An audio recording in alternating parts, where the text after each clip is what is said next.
এবং কেন হালাল করলেন, কেন হারাম করলেন, কোনটা হারাম, কেন বা হারামের মধ্যে কি বিজ্ঞান আছে, এত কথা আমাকে বলার, প্রশ্ন করার অবকাশ নেই। মহান আল্লাহ মহাজ্ঞানী, তিনি জানেন এই বাণী আদমের জন্য, মানবের জন্য, যারা একমাত্র আল্লাহর আবেদ হবে তাদের জন্য কেন বা এগুলো হারাম করলেন তিনি জানেন। পরবর্তীতে বিজ্ঞানের দৃষ্টিকোণে বৈজ্ঞানিকগণ উদ্ভাবন করছেন, উদ্ঘাটন করছেন, এর মধ্যে এটা ক্ষতি আছে, এর মধ্যে এটা ক্ষতি আছে। নিশ্চয়ই আল্লাহ তাআলা জানেন ক্ষতি আছে। আজকে বিজ্ঞানের দৃষ্টিকোণে বৈজ্ঞানিকরা বলবেই বলে এই ক্ষতি আছে এ কথা নয়, এটা আল্লাহ তাআলা জ্ঞাত আছেন, আগে থেকেই আছেন। অতএব হালাল হারামের বিধান আমাদের দিয়েছেন মহান আল্লাহ তাআলা। তিনি ছাড়া আর কেউ দিতে পারবেন না, কারোরই অথরিটি নেই, ক্ষমতা নেই। আদম আলাইহিস সালাম এবং হাওয়া শয়তানের প্রবঞ্চনায় চলে গেলেন সেই গাছের তলায়। অন্যত্রে কোরআনে বর্ণিত হয়েছে সেই গাছের ফল আস্বাদন করে ফেললেন, খেয়ে ফেললেন। যেমনি নিষিদ্ধ হারামকৃত বস্তু খেলেন, তখন জান্নাতের যে লেবাস ছিল সে লেবাসগুলো সাথে সাথে হারিয়ে গেল। দুজনে যেন উলঙ্গ। ইন্নালিল্লাহ। দুজনে কাঁপতে লেগেছেন, জান্নাতের গাছের পাতাগুলো ছিঁড়ছেন আর লজ্জাস্থান আবৃত করছেন। এ কি ঘটল? একটি বিধান নিষিদ্ধ না মানার কারণে জান্নাতের নেয়ামত সাথে সাথে ছিনিয়ে নেওয়া হয়েছে। এ ক্ষমতা আল্লাহর। একটি বিধান সামান্যতম লঙ্ঘন করার জন্য জান্নাতের নেয়ামত, লজ্জাস্থান, আবৃত করা কাপড়, জামা, পোশাক জান্নাতের সব হারিয়ে গেল। গাছের পাতা ছিঁড়ে আর ঢাকে, আর দুজনেই কাঁদে, কি করলাম? তওবা করলেন, আল্লাহর কাছে ফরিয়াদ করলেন, রব্বানা যালামনা আনফুসানা ওয়া ইল্লাম তাগফির লানা ওয়া তারহামনা লানাকুনান্না মিনাল খাসিরিন। বিস্তারিত বিশাল ঘটনা। আল্লাহ ক্ষমা করে দিলেন। আল্লাহ আমরা জুলুম করেছি, আমরা অন্যায় করেছি, হারাম খেয়ে তোমার নিষিদ্ধ না মেনে গাছের ফল আস্বাদন করেছি। আল্লাহ তুমি যদি ক্ষমা না করো আমরা ধ্বংস হয়ে যাব, আমরা ক্ষতিগ্রস্তদের অন্তর্ভুক্ত হয়ে যাব। আল্লাহ ক্ষমা করলেন, পৃথিবীতে পাঠালেন, মানুষকে বিস্তারিত বলে দিলেন এটা হারাম, এগুলো হারাম, বাকি সব হালাল। এই বিধান আল্লাহ দিলেন। কোনগুলো হালাল আল্লাহ করলেন?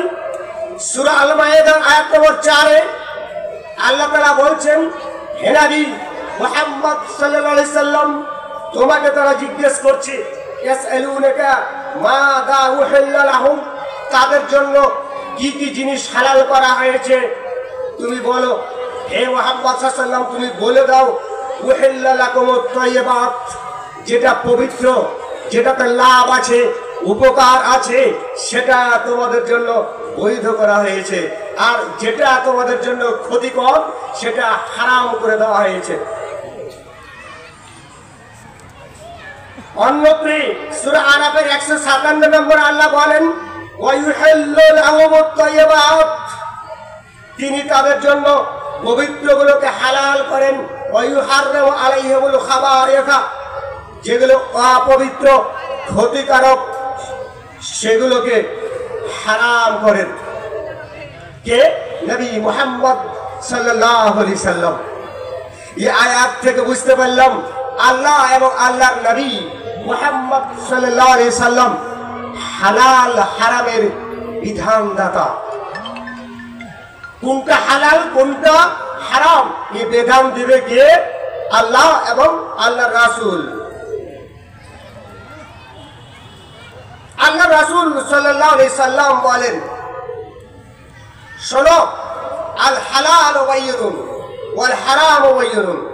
হালাল কোনটা হারাম কোনটা স্পষ্ট আছে, আল্লাহ বর্ণনা করে দিয়েছেন এবং আমি নবী মুহাম্মদ সাল্লাল্লাহু আলাইহি সাল্লাম তোমাদের বলে দিয়েছি। এর মধ্যেও ওয়াবাইনাহুমা মুসাব্বাহাতুন, কিছু সন্দেহযুক্ত জিনিস রয়েছে। লা ইয়ালামুহা কাসীরুম মিনান নাস, অনেক লোক এ সম্পর্কে জ্ঞান রাখে না, তাদেরকে জ্ঞান দেওয়া হয়নি। সন্দেহযুক্ত জিনিস স্পষ্ট হারামও নেই হালালও নেই, কিন্তু শুনে রাখো, ফামানিত টাকার সুবহাত, ফামানিত টাকাল মুসাব্বাহাত, যারা ওই সমস্ত সন্দেহযুক্ত জিনিস থেকে বেঁচে গেল, তারা কি করলো? ইস্তাবরাল দীনহি, তার দিনকে ঈমানকে সংরক্ষিত করলো। ওয়া ইরদিহি, তার মর্যাদাকে তার সম্মানকে বাঁচিয়ে নিল। ওয়ামান ওয়াকা ফিশ-শুবহাত, যারা সন্দেহযুক্ত জিনিসে জড়িয়ে পড়লো, গ্রহণ করলো বা খেয়ে নিল, সে কেমন? কারাইন ইয়ারআ হাওলাল হিমা, যারা ওই রাখালের মতোই, যারা আইলে সীমানার ধারে ছাগল বা মেষ বা গরু চড়ায়, ইউশিকু আন ইউআকিয়াহু, খুবই সম্ভাবনা আছে তার ছাগল বা মেষ বা গরু সেই সীমানা অতিক্রম করে তার মধ্যে ঢুকে যাবে। তারপরে আল্লাহ রাসূল সাল্লাল্লাহু আলাইহি ওয়াসাল্লাম বলছেন, আলা সাবধান তোমরা, ওয়া ইন্না লিকুল্লি মালাকিন হিমান, প্রত্যেক রাজার জন্য বাদশাহর জন্য নির্দিষ্ট চারণ ভূমি রয়েছে। আলা ইন্না হিমাল্লাহি ফি আরজিহি, পৃথিবীর বুকে আল্লাহর নির্দিষ্ট চারণ ভূমি হচ্ছে মাহারিমাহু, মাহারিমাহু, আল্লাহর হারামকৃত বস্তু, হারামকৃত বিধান। এটা থেকে বাঁচো। শুনে রাখো, যারা এই সীমানায় যাবে, সন্দেহযুক্ত জিনিস খাবে বা পান করবে বা সংগ্রহ করবে, ব্যবহার করবে হালাল বলে, তারা হারামে পড়ে যাবে, এ কথাই ঠিক। অতএব সেটা থেকে আমাদের বেঁচে থাকতে হবে। সহিহ বুখারী হাদিস নম্বর 52। তবে লা ইয়ালামুহা কাসীরুম মিনান নাস, কতগুলো জিনিস আছে সবাই জানে না। ওসুল আছে, ওসুলের উপরে নির্ণয় করে হালাল হারামের বিধান উদ্ঘাটন করতে হবে। তারা কারা? আমি, আপনি না। তিরমিজিতে এসেছে হাদিসের টুকরো, লা ইয়াদরি কাসীরুম মিনান নাস আমিনাল হালালে আমিনাল হারামে, তারা জানে না অনেক লোক যে এটা হালাল না হারাম, কিন্তু এটা অল্প লোকই জানে। কারা কারা?